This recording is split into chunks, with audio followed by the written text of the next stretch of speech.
काल मान्सूनच्या पहिल्या पावसाचं आगमन झालेलं आहे आणि या पावसामुळे जर आपण पाहिलं तर अमरावतीकरांची अक्षरशः दानादान उडालेली आहेत। अमरावती शहरातील जिल्हा सामान्य रुग्णालय अर्थात इरविनमध्ये जर आपण पाहिलं तर या पावसाचं पाणी शिरलं आणि या पावसाच्या पाण्यामुळे जर आपण पाहिलं तर सिटी स्कॅनचा जो विभाग आहे त्या विभागात देखील पाणी साचलेलं होतं। आता या संपूर्ण भागाची पाहणी करण्यासाठी अमरावतीचे खासदार बळवंतभाऊ वानखडे या ठिकाणी आलेले आहेत। भाऊ काय सांगणार, अत्यंत गंभीर बाब आहे, वारंवार तुम्ही दौरे करता या ठिकाणी पाणी साचल्यानंतर, परंतु उपाययोजना होत नाही। मागे देखील पाणी साचलं होतं, तुम्ही आलेले होते, आता देखील तीच परिस्थिती आहे। हे जे पहिलंच पावसाचं हे पहिलंच पाणी आहे आणि पहिल्याच पावसाच्या पहिल्याच पाण्यात हे इरविनमध्ये जे काही जिल्हा सामान्य रुग्णालय आहे याच्यामध्ये महत्त्वाचे जे विभाग आहे, मग सिटी स्कॅन असेल, एक्सरे मशीन असेल किंवा कॅज्युलिटी असेल, या महत्त्वाच्या भागात पाणी शिरलेलं आहे।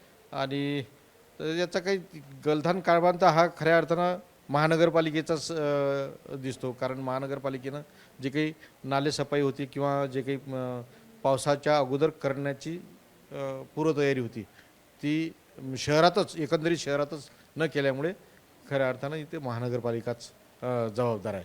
आणि हे जरी असलं तरी आज प्रशासनानं चांगलं काम आता घेतलेलं आहे।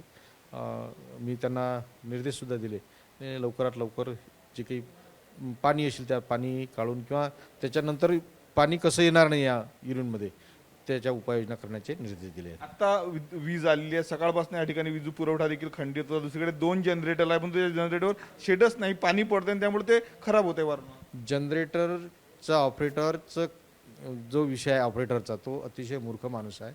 हे आजपर्यंत एवढ्या वर्षापासून जनरेटर पूर्ण पावसात आहेत, उन्हात आहेत, त्याच्यावर शेड करणं गरजेचं असते। आजपर्यंत शेड त्याच्यावर तयार झालं नाही, आता कुठं त्यांना जाग आली की शेड पाहिजे म्हणून त्या जनरेटरमध्ये सुद्धा पाणी घुसलेलं होतं, म्हणून ते जनरेटर बंद आहे। अमरावतीचे खासदार बळवंत वानखडे होते। ज्या पद्धतीनं काल अमरावतीच्या जिल्हा सामान्य रुग्णालय इरविनमध्ये पाणी घुसलं होतं, त्यानंतर आता पाणी ओसरलं आणि त्याची पाहणी करण्यासाठी या ठिकाणी ते आलेले आहे। कॅमेरामॅन अनिकेत दहातोंडेसह मी स्वप्नील उमाप, TV9 मराठी, अमरावती।